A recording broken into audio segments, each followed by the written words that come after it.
Going inside this building can make you so much money in real estate, but for some reason, people are afraid to go inside and don't know what to do. So I'm going to take you down the path of how we can go inside the municipal services building, specifically in the surrogate's office, to find probate leads and to buy properties in real estate related to probate sales. Our first step was before we even made it to the surrogate's office, we had to prepare. And some of the ways that we want to prepare is first is to know exactly what we're looking for. We had specific property criteria that we were interested in.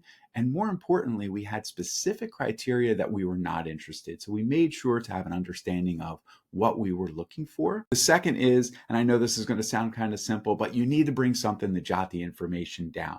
When you go to the surrogate's office and the probate office, they will essentially allow you to look at their computer for as long as you want. And you can gather as much information as you want. What I did personally was I brought a laptop with me and I created an Excel sheet and I documented all of the information that I needed in that Excel sheet. So the next step is to actually go to the probate office. Now we're going to want to verify that there is a property and that this person owned a property. What I would do is I would do a search.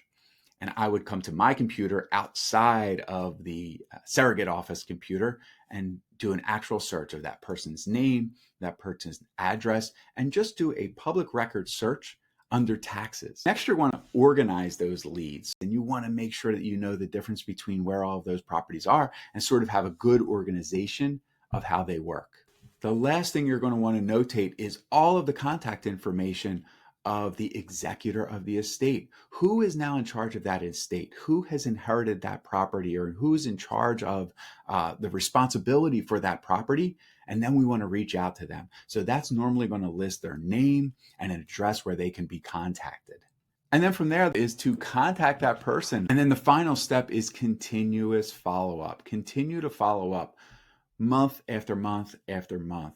Oftentimes people inherit a property and they don't know what to do with it. And it may take them a few months to sort of get their affairs in order and to get things to the point where they actually want to sell the property. So just because you reached out one time and you don't hear anything back from them, it does not mean that it's not a possible lead. Our schedule was to reach out in month 1, month 2, month 3. So boom, boom, boom, and then wait until month 6. And then again at month 12. And that seemed to bring us really good results. So that public information has given you everything you need to start the process. You can send letter campaigns because you know the actual address of the person who's in charge of the estate.